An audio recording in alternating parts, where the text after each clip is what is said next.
Oh, hello there. Welcome to AM Talk. Today, we're concentrating on education. Not too long ago, the Africa Education Watch released a report on the 2020 West Africa examination, on the 2020 West African examination. And yesterday, WAEC, the West Africa examination council, the body that regulates that particular examination, reacted to that earlier report. Kofi Asare will be joining me for a conversation. I just want to connect with him first of all and say good morning to you. Kofi Asare, good morning. You would have to kindly unmute so we can hear you. Hi, good morning. Good morning to you and good morning to your cherished audience. Great to have you. I want us to go back to yesterday's press conference where the West Africa Examination Council is challenging a report by Africa Education Watch that said 2020 WASSCE questions were leaked to students. The report also faulted WAEC for the leakage of personal contact details of examiners. At a news conference on Tuesday, WAEC said the think tank exposed its ignorance on how it conducts its affairs and threatened legal action. So here's Agnes Teikujo. She speaks for WAEC.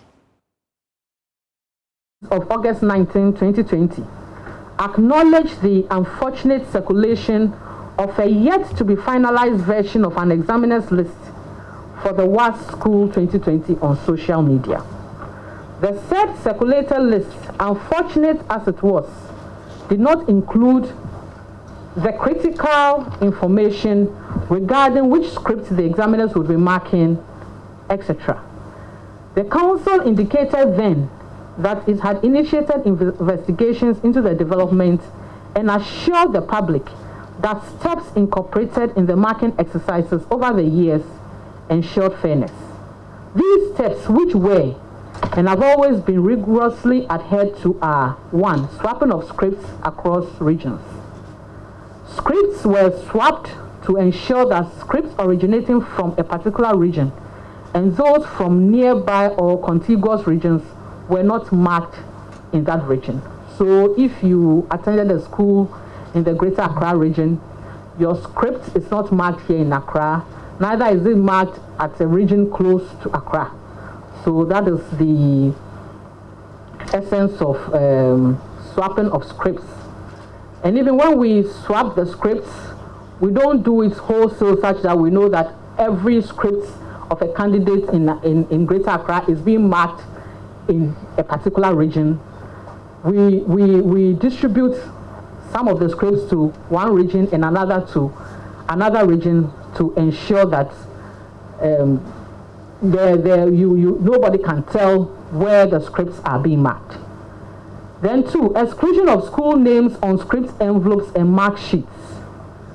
This made it impossible for examiners to know at face value the school that the scripts they marked belong to. So on our script envelopes, we don't have any place for school names, so that any examiner who has a packet of scripts cannot tell which school scripts he or she is marking. Addressing the issue on whether questions were leaked to students as alleged by the Africa Education Watch in its 2020 WASSCE report, WAEC says no questions were leaked to the students. Why would African Education Watch refuse to disclose the identity of informants? During last year's WASSCE, there were no actual questions that were leaked.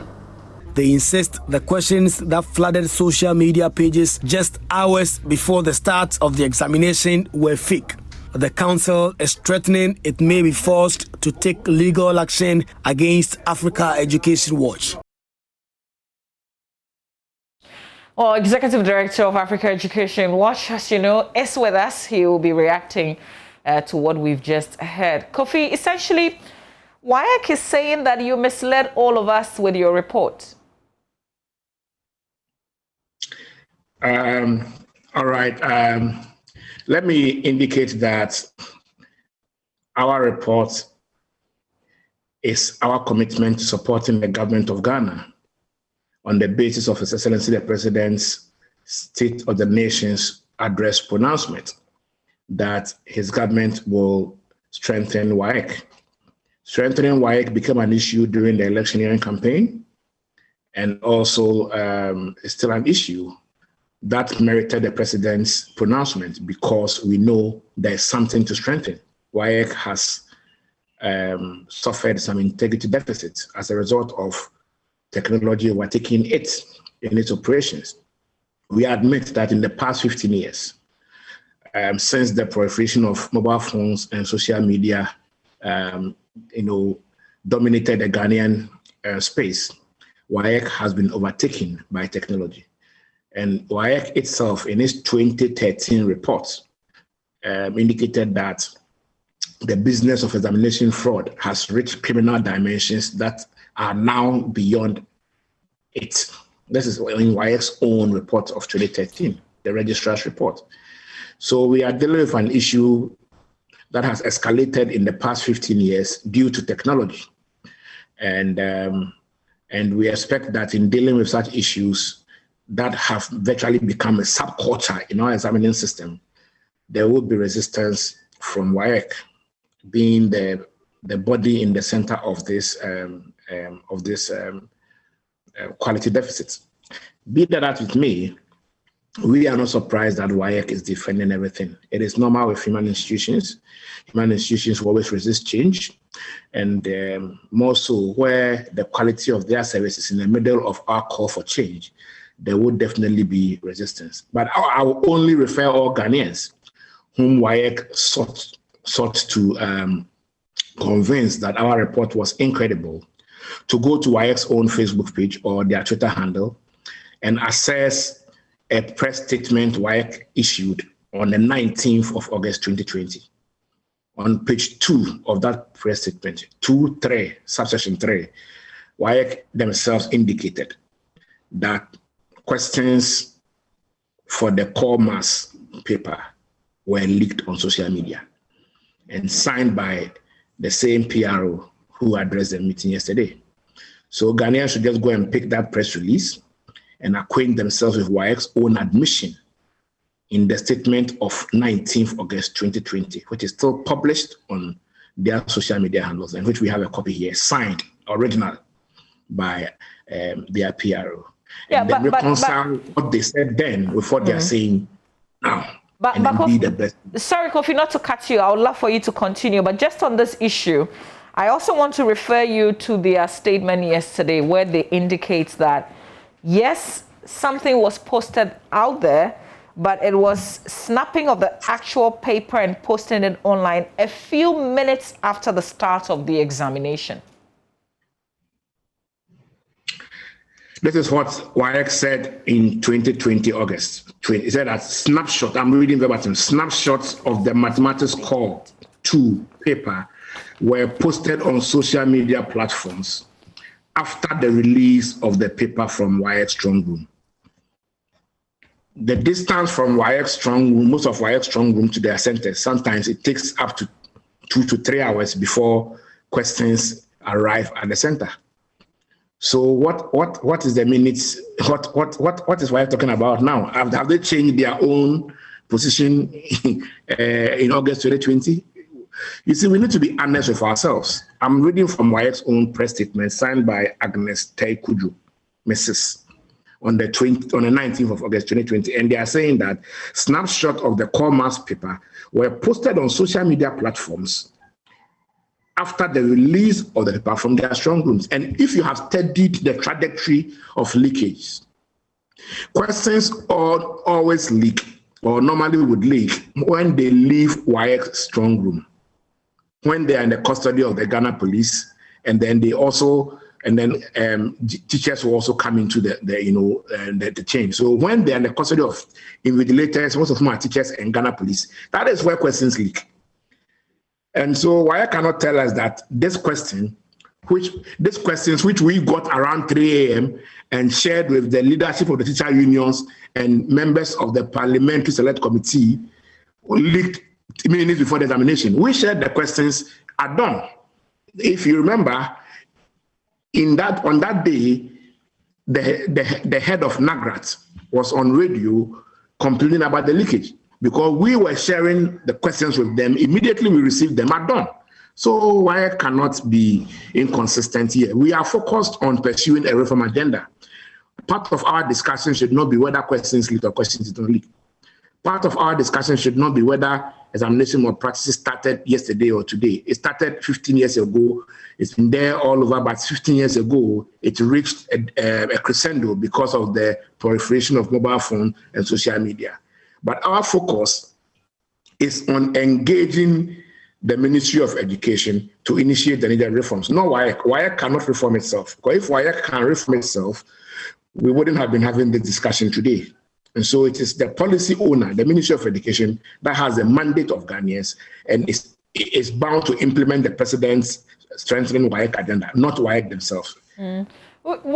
We have a former PRO of the ministry who is now a member of parliament joining us on this conversation. But I just quickly, before I go to Vincent, want to ask you, Kofi, if you've had any reactions from the Ministry of Education, since that's your target. Yes, we did. I had a discussion with the minister on Sunday on our report. I have been communicating with the ministry since the launch of our report. And I've been communicating with WAEC too. Indeed, WAEC actually got a draft of the report 5 days before the launch. We asked them to make their input and their comments, and they made only one comment, which was about the title, which we changed. It's interesting you go there because the preamble to their statement yesterday started with an attack. Maybe not an attack, maybe that's a rather strong word, but they indicates that they got the invitation rather very late. They had issues with the title of the report in the first place, which, based on their reaction, you had to change it to what it is now. But they also indicate that you gave them very late notice. Unfortunately, we didn't have all the time to wait for WAEC. We wish we would have given them a longer time, but we give them 5 days to make an input into the report. And they made an input. They wrote a letter on the 11th of June acknowledging receipt of the report and made their input. And the major input they made was that the title of the report was misleading and that we shouldn't bring WAEC in the name of the title, which we in good faith, incorporated into the draft and changed the name. And so it comes to us as a surprise that WAEC is saying that they didn't make any input into the report. But that's what I'm saying. We have been engaging the ministry on the report since its launch. And then we have been appraised of efforts by the ministry, led by the minister, to ensure that copying is reduced in the examination hall. However, we have said that the issue of examination fraud must be tackled from the demand side and the supply side. The demand side is where you are working with students in the examination hall to ensure that they're not able to cheat or they're not able to have access to foreign materials, etc. Supply side is working to block the leakage, the loopholes that cause the leakage. I'm talking about trying to remove the human element from the question value chain and having technology infused in the system such that questions cannot leak. If questions do not leak, all those entrepreneurs and consumers of Apo along the value chain will have no business. And so we did this report because we wanted to provide some information to the ministry to guide it in preferring policies that will rather target the source of leakages and not necessarily focus on the examination room issues, which WAEC has over the past 15 years been focusing on, but to no conclusive, outcome. Member of Parliament for Tafo, former spokesperson for the Ministry of Education, a person who's certainly interested in educational matters, Vincent Akowasefo. A very good morning to you. Thanks for joining us on this conversation. I'm sure you've had time to appreciate Africa Education Watch's reports and then this reaction from WAEC. So quickly, your reaction. Let me say a very good morning to you and to your cherished viewers. First and foremost, let me state that you cannot put something on nothing. If you do that, it will collapse. reforms in the education sector, largely, if you remember, from 2017 to 2020, was one of the key focuses of the Ministry of Education. I have no doubt in my mind that having reforms at the WAEC level is also important. But as I earlier said, you cannot put something on nothing. I have taken my time to go through the releases and the commentaries from African Watch, and I can only term that as a fishing expedition where wild allegations are made without necessarily substantiating them. Why do I say this? For so long a time in this country, we've known and we've been hearing sometimes wild rumors about leakages of examination. I am not also saying, or I am not in any way saying that we've not been having such challenges as a country. Yes, we have.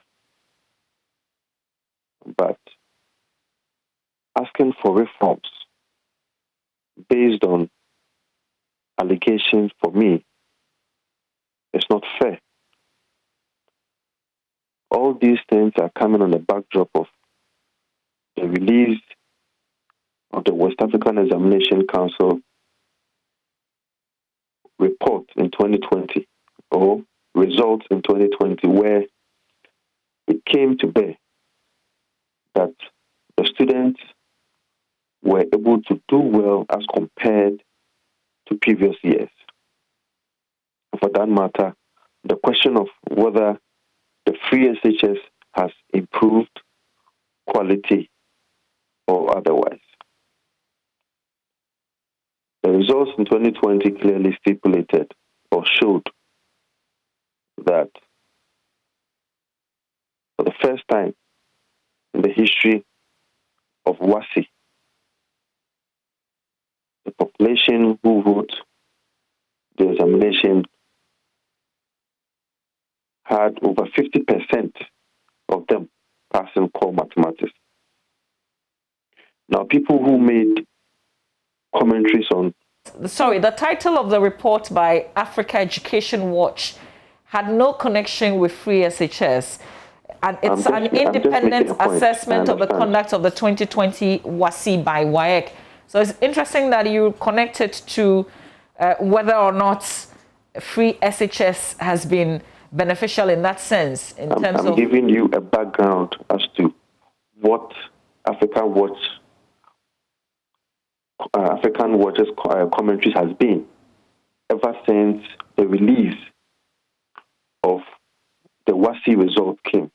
I have had time to listen to him on a number of occasions, and I'm giving you a background as to how this result actually came to be. Now, I am saying that restrictively,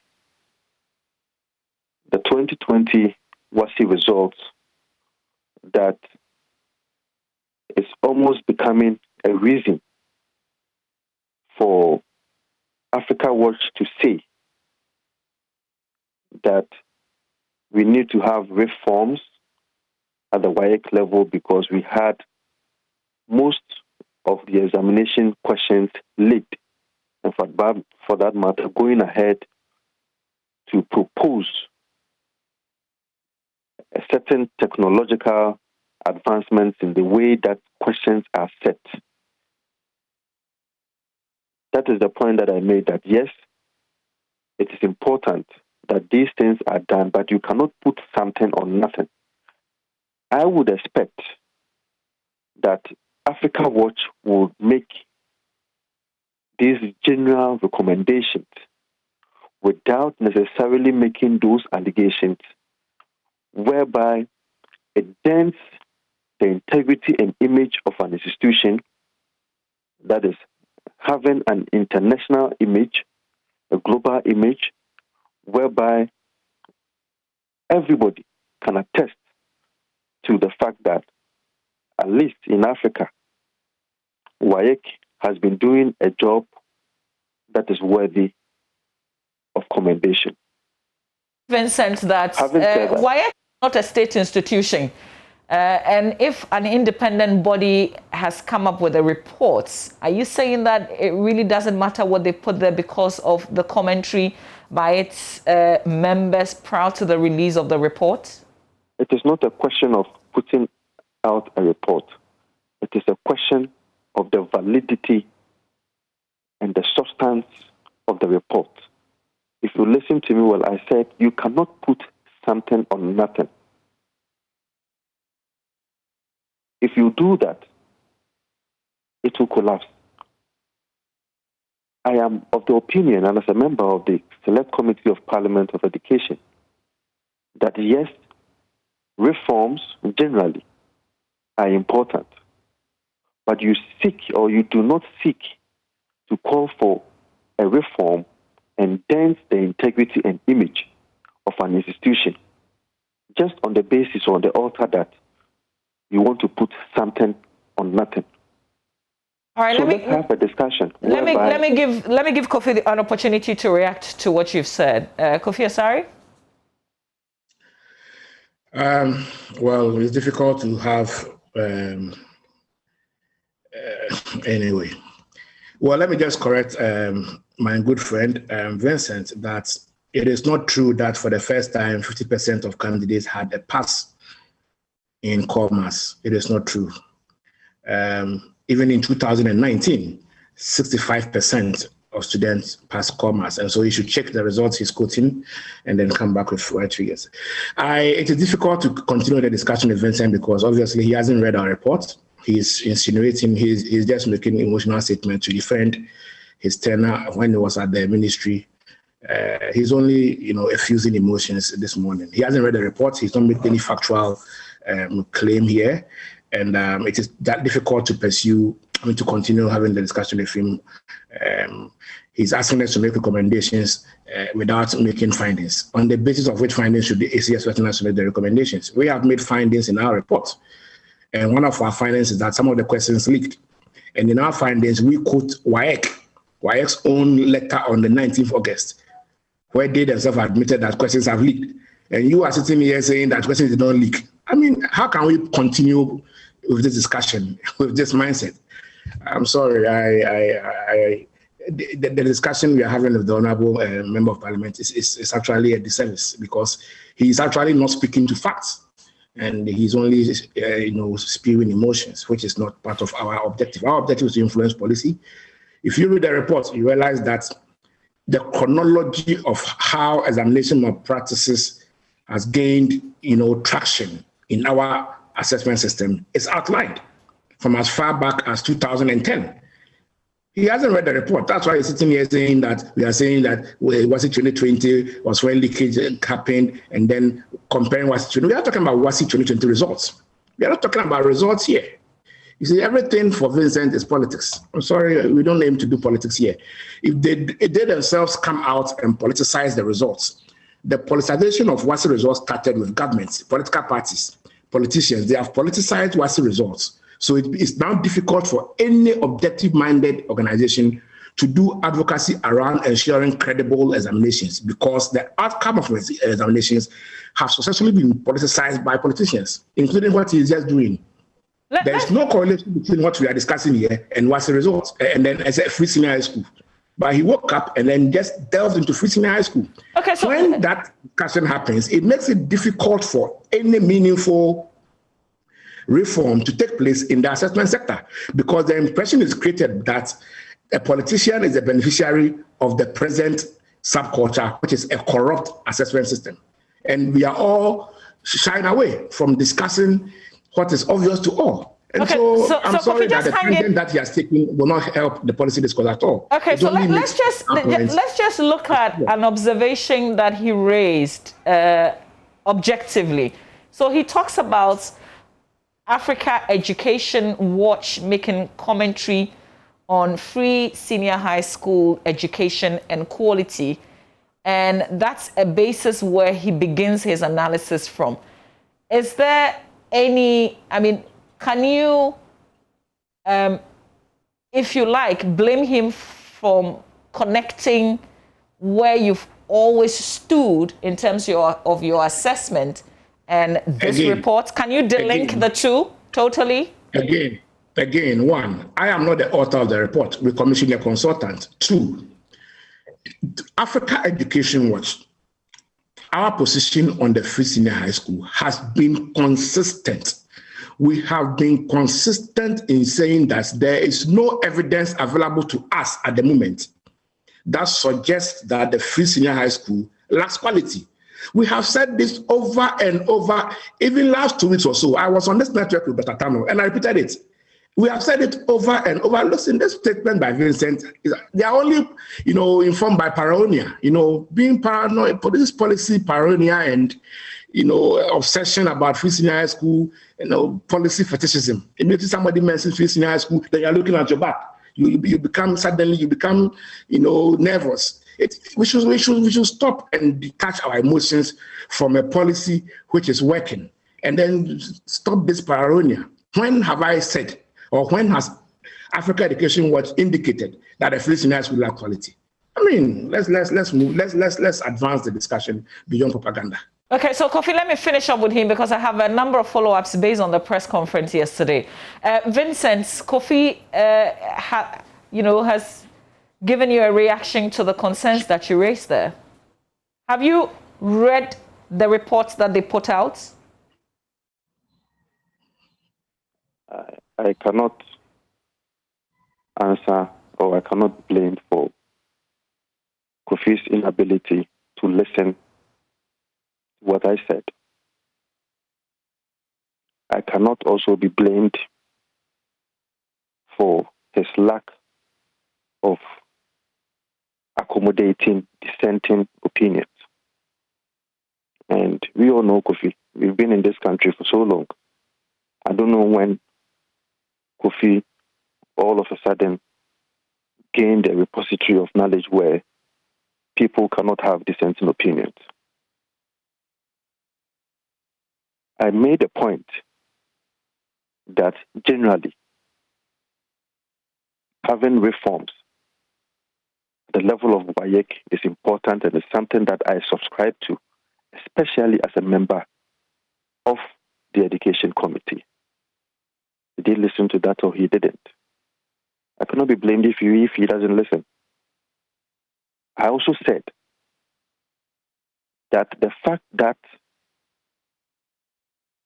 we are calling for reforms doesn't mean that we should make wild allegations whereby you cannot put something on nothing. Did he listen to that or he didn't listen? I cannot be blamed for his lack of not listening to what I said. You were in this country when students, after writing the examination, went insulting the president, went around insulting the Minister of Education, insulting WAEC, about questions that were given to them supposedly to be the questions that are supposed to be coming for the exams. Yet, unfortunately, those questions, as per the students, they didn't come in. For that matter, they were insulting everybody around. Weren't we in this country when we saw a young man openly insulting the President of the Republic for deceiving them about the supposed question that they thought that it would be coming, yet it didn't come? Haven't we been in this country when WAEC is now threatening to sue Africa Watch? Why is WAEC threatening to sue Africa Watch? Because its image has been dented by Africa Watch. Did he listen to me when I was saying all these things or he didn't? I cannot be blamed for his lack of understanding. So Vincent, do you care about the issues? Do you care about the issues raised in the report at all? It's not about reading his bogus report. It is about the fact that we are building a nation, an institution that has been in existence. Yes, an independent institution, an institution that is separate from the state, which is understood, but we should be watchful of the kind of reports that we release into the system that is geared towards denting a reputation or an image of an institution that has been in existence for all these years, have produced you, Mama V, has produced I, Vincent, to be a member of parliament. And we cannot just bring out any report just on the basis that you want to call for a reform. No, but Vincent, if you say just on that basis, then you would be wrong. Come again? I said that if you say just on that basis of giving recommendations of a reform, then you'll be wrong, because that's not what the basis upon which Africa Watch issued those reports. And Kofi has said that he said he has done that since 2010 to this time. Okay? Is that the case? Mama V, are you on the line? I am. I'm listening to you. Yes. You've done a report from 2010 to 2020. I'm asking the question, why is WAEC issuing a threat to sue Africa Education Watch? It is on that basis that I am saying, and I have every right to have an opinion on that, and I cannot be stopped by anybody who thinks that it's a repository of knowledge to base on that threat by a credible institution by WAEC. So I sue Africa Watch on its inability to bring out a report that should reflect the current existence or the current situation that we have in this country. So I'm saying, let's not miss the point. The point that I'm saying is that, yes, it is important that we should have reforms, because over the years, I remember even the time that WASSCE started, at the time that Osafo Mafo and the others were in office, we had to cancel examination because examination papers had leaked and all that.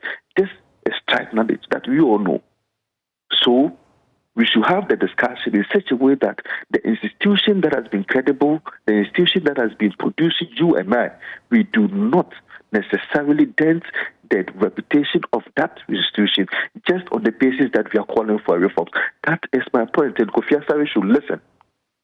All right, Vincent, we'll have to leave it here. Thank you very much for joining us. Kofi, I wanted to ask you a few follow-ups, and from the press conference that had happened, and Vincent also mentioned a bit about WAEC taking you on for the alleged misrepresentation of facts. Well, I had wanted Vincent to answer this simple question first. When he was the PR director at the Ministry of Education, in August 2020, when the contact details of 1,520 examiners were leaked from WAEC's headquarters, what did he, Vincent, do? Since he seems too concerned about the quality and credibility of our assessment system, what did he do? I want him to answer this question before I proceed. I'm not sure he's with us. Is Vincent with us? Because okay, he's not with us. Okay, all right. If anytime you get him, ask him why the ministry never issued even a statement on that matter. Every stakeholder in this country spoke against that particular unfortunate event. There was no statement by the ministry, and for that matter, Vincent, because he's the one who signs the statement. And so Vincent obviously. I'm really surprised about what he's talking about. Anyway, let's focus on the issues in the report. So far as we are concerned, all our findings, none of our findings have been disputed by WAEC. Our findings included: one, invigilators, teachers used as invigilators normally are in a position of a conflict of interest because they want to see their students pass. And that was not disputed by WAEC. That's why we recommended that WAEC should desist from using teachers as invigilators, because majority of the corporates in the examination malpractice value chain who are always dealt with by the law are teachers.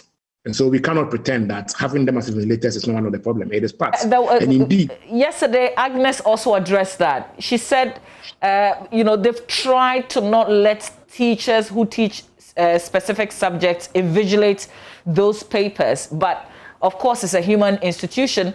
the schools largely adhere to that, but there will be some bad nuts in there? No, they shouldn't use teachers at all, because teachers have a common interest. We have a league of WASSCE schools, where schools are ranked by their performance. And then the Ministry of Education would award them. So there's some competition, which is good.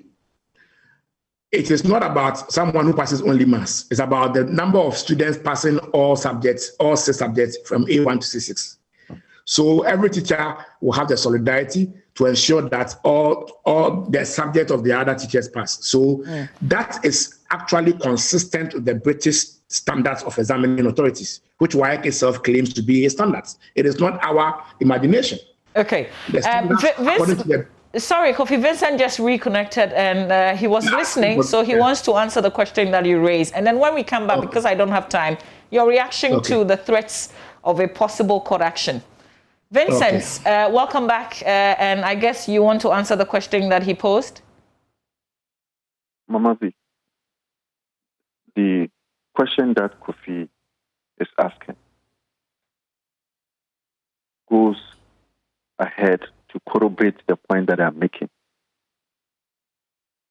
that we should generally call for reforms at the WAEC level, not necessarily seeking to dent a reputation before you call for a reform.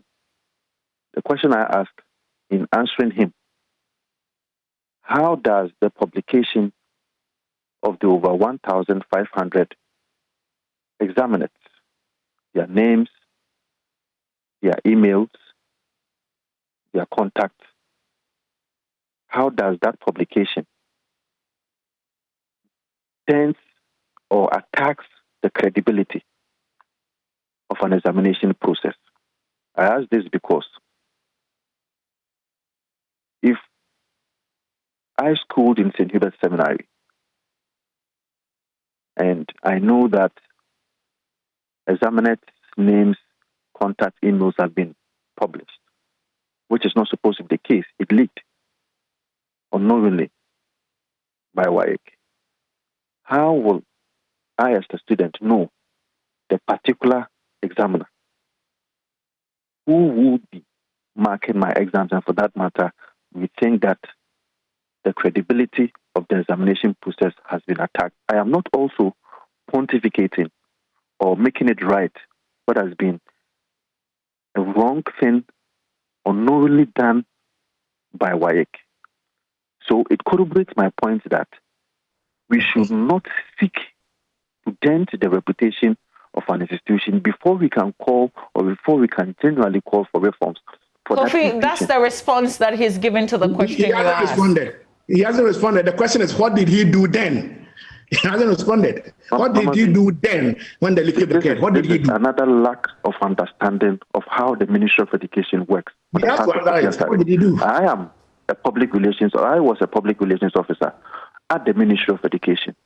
I cannot be asked what I did because I am not part of the decision makers of the ministry. You should understand and you should know better. You are paying the taxpayers' money, so you should ask what did you do? The act of just putting something on nothing, Kofi Asare, will not help your organization, will not help you as a person. It is right, or it is better that we call for a proper discussion on some of the things that have been happening in our education system, and we will support you. Vincent, we'll have to leave it here because of time. Kofi, just real quick, your reaction to the fact that WAEC is likely to take you on because of this report? Okay, let me indicate that our focus is to influence policy to improve the assessment system.